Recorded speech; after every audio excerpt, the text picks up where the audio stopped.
Sintonize-se para uma experiência enriquecedora com as palavras de Krishnamurti. Essa palestra é uma porta aberta para uma compreensão mais profunda e uma mente mais expansiva. Inscreva-se no canal e ative o sininho para receber novos vídeos.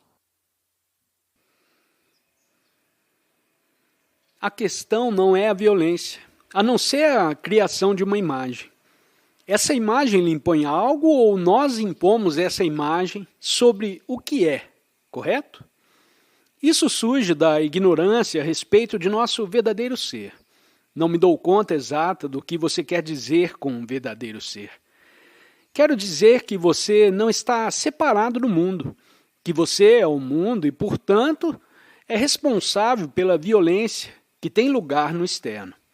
Sim, diz que o verdadeiro ser está em reconhecer que você é o mundo e o mundo é você, e que a crueldade e a violência não são algo diferente, a não ser parte de um. É isso que quer dizer, senhor? Não, parte da ignorância. Da maneira que você diz que existe o verdadeiro ser e que existe a ignorância, existem dois estados, o verdadeiro ser e o verdadeiro ser recoberto pela ignorância. Por quê? Essa é uma velha teoria da Índia.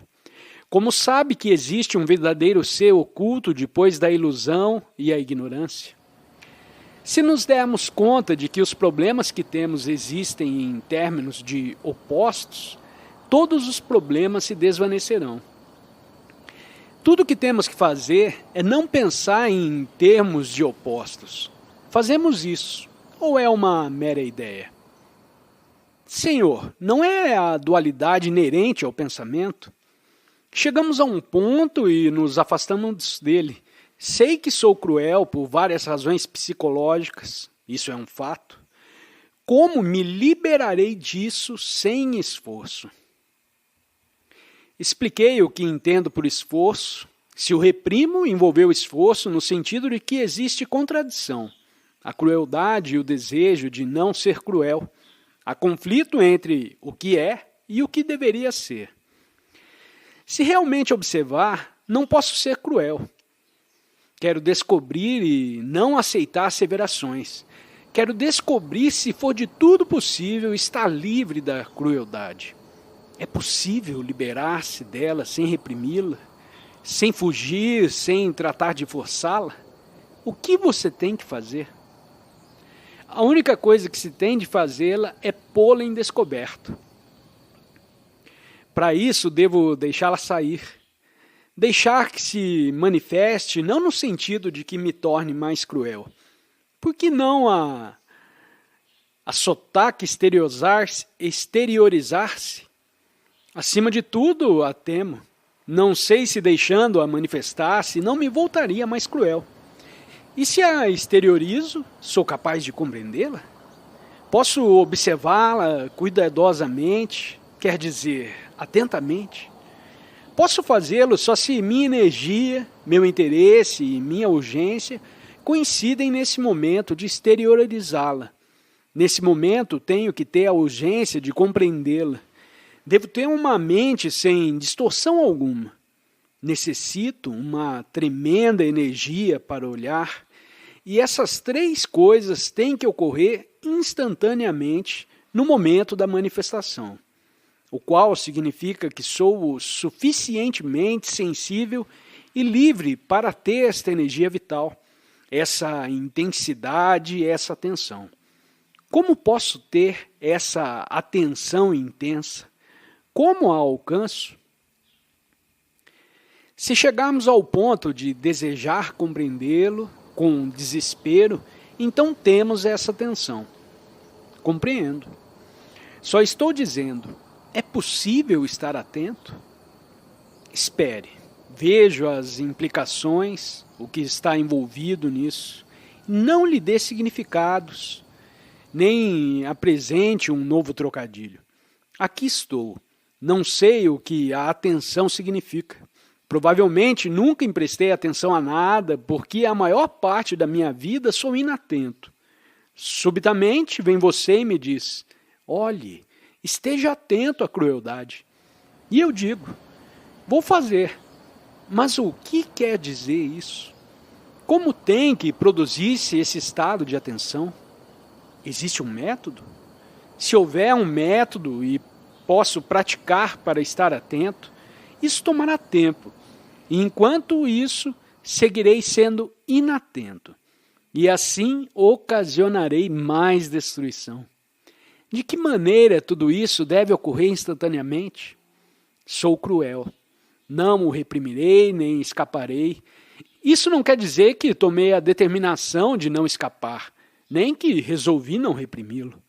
Mas vejo e compreendo inteligentemente que a repressão, o controle, o escapamento não resolvem o problema.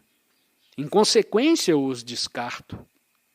Agora, bem, tenho essa inteligência que surgiu ao compreender a futilidade da repressão, da fuga, do tratar de me impor. Com essa inteligência, estou investigando e observando a crueldade. Me dou conta de que, para observá-la, deve haver uma grande dose de atenção. E que para ter essa atenção, devo ser muito cuidadoso com a minha inatenção, de maneira que meu interesse é me dar conta da inatenção. O que quer dizer isso? Se trato de praticar a atenção, torna-se mecânica, estúpida e sem sentido. Mas se me volto atento, ou me dou conta de minha falta de atenção, então começo a descobrir como surge a atenção. Por que não estou atento aos sentimentos dos outros, a meu modo de falar, de comer, ao que a gente diz e faz? Ao compreender o estado negativo, chegarei ao positivo, o qual é a atenção. Estou, pois, examinando, tratando de compreender como surge essa inatenção. Essa é uma questão muito séria, porque o mundo inteiro está ardendo. Se for parte desse mundo, e esse mundo sou eu, devo pôr fim ao incêndio. De maneira que estamos em estados separados nesse problema. Porque é a falta de atenção o que ocasionou todo este caos no mundo. Vemos o fato curioso de que a inatenção é negação. Falta de atenção, falta de estar aí, no momento. Como é possível dar-se conta da inatenção de modo tão completo que esta se converta em atenção? Como tenho que me dar conta de minha crueldade completamente, instantaneamente, com grande energia, de uma maneira em que não haja fricção, nem contradição, e que seja completa, total? Como posso obter isso? Dissemos que é possível unicamente quando há atenção completa. E essa atenção completa não existe, porque nossa vida se esgota esbanjando energia na inatenção. O homem não mudou muito profundamente. Estamos falando da revolução radical no homem, não da imposição de outro padrão de conduta sobre o velho padrão. Estamos interessados só na mudança fundamental do que está ocorrendo realmente dentro de nós. Temos dito que o mundo e nós não somos duas coisas diferentes, mas sim o mundo é nós e nós somos o mundo. Realizar uma grande mudança na mesma raiz de nosso ser, uma revolução, uma mutação, uma transformação, não importa. A palavra que usemos, isso é o que nos ocupa durante essas discussões. Perguntávamos ontem, podemos nos observar, nós mesmos claramente, sem distorção alguma, sendo a distorção o desejo de avaliar, julgar, realizar e desfazer-se do que é? Tudo isso impede a clara percepção, impede que olhemos exata e intimamente o que é. Pois bem, acredito que nessa manhã devemos investir algum tempo falando, tratando juntos a respeito da natureza da observação, da maneira de olhar, de escutar, de ver. Tentaremos descobrir, se for possível, ver não só com uma parte de nosso ser, a parte visual, intelectual ou emocional. É de todo possível observar muito de perto, sem distorção alguma. Possivelmente seria proveitoso investigar isso. O que é ver? Podemos nos olhar o fato básico de nós mesmos, que é cobiça, inveja, ansiedade, temor, hipocrisia, engano, ambição. Podemos observar isso, nada mais, sem distorção alguma? Podemos dedicar algum tempo essa manhã tratando de aprender o que é o olhar? O aprender é um movimento constante, uma constante renovação. Não é ter aprendido para logo olhar dali. Escutando o que se está dizendo e nos observando um pouco, aprendemos algo, experimentamos algo. E olhamos partindo desse aprender e experimentar. Olhamos com a lembrança do que aprendemos e do que experimentamos. Com esse recordo da mente, observamos. Portanto, isso não é observar e não é aprender. O aprender implica uma mente que aprende de novo cada vez. De maneira que o aprender é sempre novo.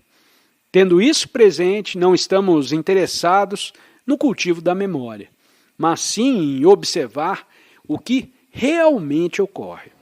Trataremos de estar muito alertas, muito atentos, de maneira que o que vimos e o que aprendemos não se convertem em uma lembrança com o que olhamos, o qual já é uma distorção. Olhemos cada vez como se fosse a primeira vez. Olhar, observar o que é, com lembranças, quer dizer que a memória dita, modelo ou dirige nossa observação. A que, portanto, já está deformada. Podemos continuar daí? Desejamos averiguar o que significa observar. O cientista pode olhar algo através de um microscópio e observar muito de perto. Há um objeto externo e o olho sem prejuízos, embora com algum conhecimento necessário para observar. Mas aqui estamos observando a estrutura total, o movimento total da vida, o ser total que sou eu mesmo. Não devemos olhá-lo em forma intelectual, emocional e com alguma conclusão sobre o correto ou o incorreto, ou de se isso não deve ser ou isto deveria ser. Em vista disso, antes que possamos olhar profundamente, temos que nos dar conta desse processo contínuo de avaliar, julgar, chegar a conclusões, o qual impedirá a observação. Agora estamos interessados não no olhar, a não ser naquilo que está olhando. Está o instrumento que olhe, manchado, deformado, torcido, recarregado? Nesse momento, o que nos importa não é o olhar, a não ser a observação do instrumento que olha, que é nós mesmos. Se tiver uma conclusão, como por exemplo o nacionalismo, e miro com esse condicionamento profundo, essa coisa tribal, excludente chamada nacionalismo, é óbvio que miro com muito prejuízo, portanto, não posso ver com claridade. Ou se tiver medo de olhar, então isso é evidentemente um olhar deformado. Ou se ambicionar a iluminação, ou uma posição mais alta, ou o que seja isso, também impede a claridade de percepção. Temos que ser conscientes de tudo isso, nos dar conta do instrumento que olha e descobrir se está limpo. Senhor, se olharmos e encontramos que o instrumento não está limpo, o que devemos fazer então? Tenha a amabilidade de escutar isso cuidadosamente. Falamos que observar o que é, ou seja, a básica atividade egoísta, egocêntrica, Aquilo que resiste, que está frustrado e que nos encoleriza, observar tudo isso. Depois falamos de observar um instrumento que observa e descobrir se esse instrumento está limpo. Deslocamos-nos que fato ao instrumento que vai olhar. Estamos investigando se esse instrumento está limpo e encontramos que não está. O que temos que fazer então? Está agonizada a inteligência. Antes estávamos interessados unicamente em observar o fato, o que é. Estávamos observando e nos afastamos dessa observação e dissemos: devemos observar o instrumento que olhe e vê se está limpo. Nesse mesmo questionar, há uma inteligência. Conseguem perceber isso? Há, pois, uma ansiedade da inteligência, uma ansiedade da mente e do cérebro.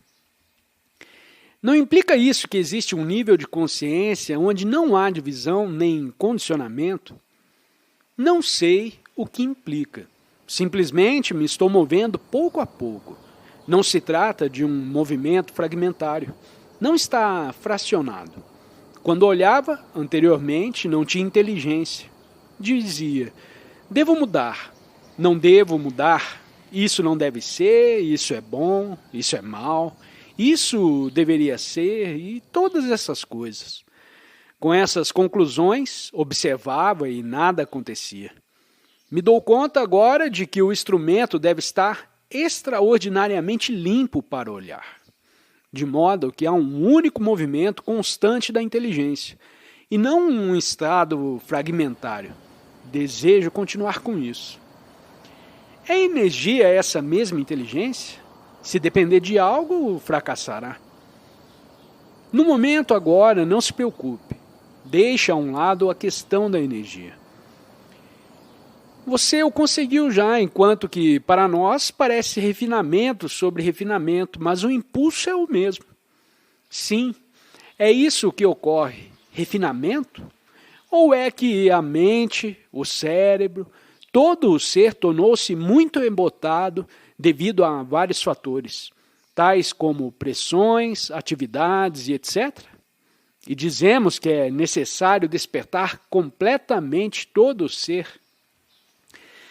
Espere, a isso vou me referir e você vai ver. A inteligência não evolui. A inteligência não é resultado do tempo. A inteligência é esta qualidade de atenção sensível e alerta ante ao que é. Minha mente está embotada e digo: devo me observar. E esta mente embotada trata de observar-se a si mesmo. Mas é óbvio que não vê nada. Ou resiste, ou rechaça, ou se submete. É uma mente muito respeitável. Uma pequena mente burguesa que está olhando. Você começou falando de sistemas ideológicos, de moralidade, e agora vai mais longe e sugere que devemos nos observar a nós mesmos, que todos os outros sistemas são inúteis. Não é isso também uma ideologia? Não, senhor. Digo pelo contrário, que se olhe com qualquer ideologia, incluindo a minha.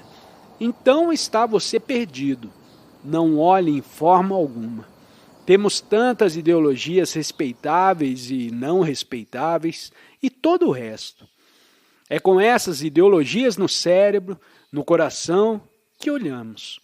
Essas ideologias embotaram o cérebro, a mente e todo o nosso ser. Então a mente embotada olha. E é óbvio que não importa o que essa mente olhe, tanto se meditar ou se for a lua, seguirá sendo uma mente embotada. De maneira que, enquanto essa mente embotada observa, alguém vem e diz: olha, amigo, você está embotado e tudo que olha estará como você, porque se sua mente está embotada, é inevitável que o que veja também o esteja. É um grande descobrimento o de que uma mente embotada que observa algo extraordinariamente vital o volta também embotado ao observá-lo. Se não for inconveniente, espere, vá devagar, avance passo a passo comigo. Se uma mente embotada reconhece que está embotada, é porque não está embotada? Mas não reconhece. Seria excelente se a mente embotada reconhecesse que está embotada, mas ela não faz. Trata de polir-se mais e mais, tornando-se erudita, científica e tudo isso. Ou se dá conta de que está embotada e diz: essa mente embotada não pode ver claramente. Então a seguinte pergunta é: como pode essa mente embotada, nublada, voltar-se extraordinariamente inteligente, de maneira que o instrumento através do qual olhe esteja bem limpo? Quer você dizer que quando a mente expõe a questão nessa forma, pôs fim ao embotamento? Pode um fazer o correto por razões equivocadas? Não. Desejaria que descartasse suas conclusões e captasse o que estou expressando. Não, senhor, você fique em meu lugar. O que você diz é que trata de alcançar algo que fará que a mente embotada se torne mais aguda e clara. Eu não digo isso. O que estou dizendo é: observe o embotamento. Como se observa a mente embotada sem o movimento contínuo da distorção? Minha mente embotada olha, portanto não há nada que ver, e me pergunto: como é possível tornar clara a mente? Surgiu essa pergunta porque comparei a mente torpe com outra mente hábil dizendo: devo ser como ela? Entende você? Essa mesma comparação é a continuação da mente embotada. Pode a mente embotada comparar-se a si mesma com outra inteligente? Não se compara sempre com alguma mente brilhante?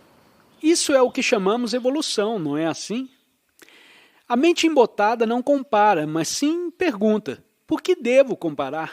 Ou podemos pôr de maneira diferente: acreditam que se podemos ser um pouco mais inteligentes, conseguiremos algo mais. Sim, é a mesma coisa. De modo que tenho descoberto algo.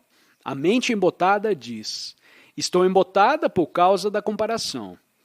Sou torpe porque esse homem é preparado. Não se dá conta de que é torpe em si mesma? Existem dois estados diferentes. Se me der conta de que sou torpe porque você é brilhante, isso é uma coisa. Se me der conta de que sou torpe sem comparação, é uma coisa muito diferente. Qual é seu caso? Compara-se você com o outro e, portanto, diz: sou torpe. Ou se dá conta de que é torpe sem comparação? Pode ser isso?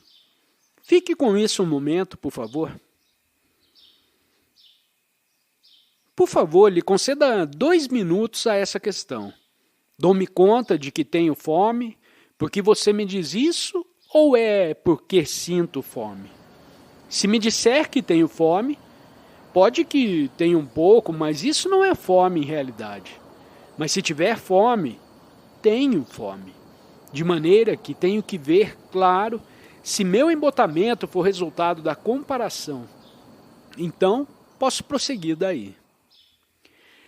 O que o convenceu até o ponto de poder deixá-lo a estar interessado unicamente em se for torpe ou não? Porque veja a verdade de que a comparação embota a mente. Quando comparamos a um menino com outro na escola, os destruímos ao fazer a comparação. Se lhe dissermos ao irmão menor que tem que ser tão inteligente como o irmão maior, destruímos ao menor. Não é assim? Desse modo, não estamos interessados no irmão menor, a não ser na inteligência do irmão maior. Vamos averiguar. Assim, comecemos de novo, por favor. Não poderíamos nos rodear essa única coisa essa manhã? Vamos investigar. Siga comigo por uns poucos minutos, por favor, sem aceitar nem rechaçar, a não ser observando-se a você mesmo. Dissemos ao começo do diálogo dessa manhã que a revolução tem que realizar-se na mesma raiz de nosso ser e que pode ter efeito unicamente quando sabemos observar o que somos. A observação depende da acuidade, claridade e sensibilidade da mente que olha. Mas a maioria de nós estamos embotados e dizemos que não vemos nada quando olhamos. O que vemos é ira, ciúmes e etc., mas sem resultado algum. Assim estamos interessados na mente embotada e não no que ela olha. Essa mente embotada diz: devo ser inteligente para poder olhar. De maneira que tem um padrão do que é a inteligência e está tratando de ajustar-se a ele. Alguém lhe expressa: a comparação sempre trará embotamento. Então ela diz: devo ter tremendo cuidado com isso, não vou comparar. Unicamente pela comparação soube o que é um embotamento. Se não comparar, como vou, ou seja, perceber que estou embotada? De modo que me digo, não o chamarei embotamento. Não farei uso algum dessa palavra. Tão somente observarei o que é, e não o chamarei embotamento. Porque tão logo o chamo assim, ao lhe dar esse nome, o embotei. Mas se não lhe dou o nome e só observo, eliminei a comparação e descartei a palavra embotado, e fica unicamente o que é. É isso difícil? Você, observe por si mesmo, por favor. Observe o que ocorreu agora. Olhe onde está agora a mente. Vejo que minha mente é muito lenta. Tenha a amabilidade de escutar simplesmente. Irei pouco a pouco, passo a passo. Como me dou conta de que minha mente é torpe? É porque você me disse isso? Porque tenho lido livros que parecem extraordinariamente talentosos, intricados e sutis?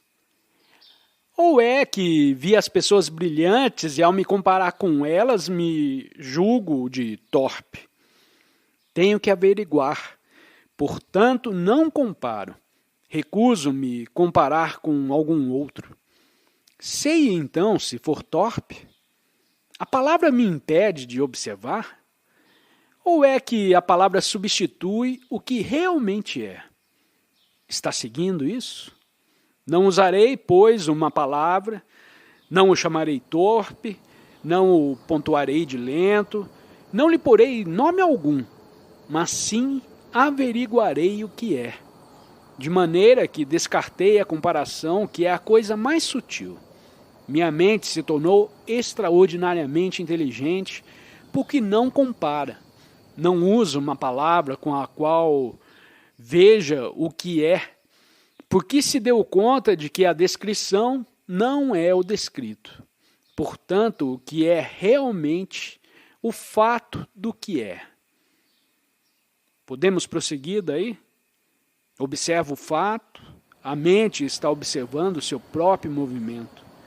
Agora bem, o condeno, julgo e avalio e digo: isso deveria ser.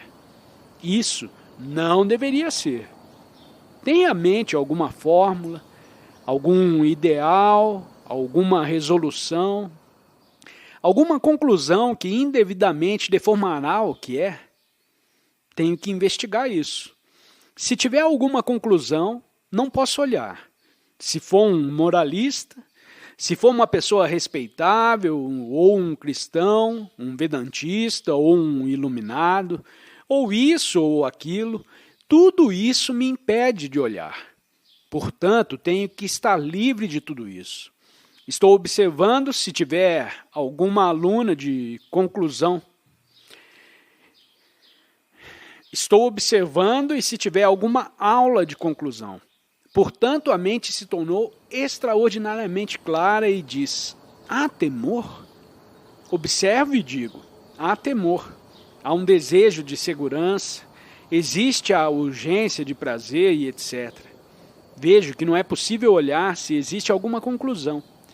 se tiver lugar algum movimento de prazer, de maneira que observo e encontro que sou muito apegado à tradição, e me dou conta de que uma mente em tais condições não pode olhar. Tenho um interesse intenso por olhar, e esse profundo interesse me revela o perigo de qualquer conclusão. Portanto, a percepção mesma do perigo é a eliminação desse perigo. Então, minha mente não está confusa, não tem conclusão alguma, não pensa em términos de palavras, de descrições e não compara. Uma mente assim pode observar e o que observa é ela mesma. Ocorreu, pois, uma revolução. Apreciamos sua presença nessa viagem de entendimento com Krishnamurti.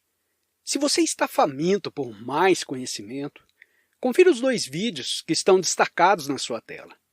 Desafie sua mente a absorver mais sabedoria.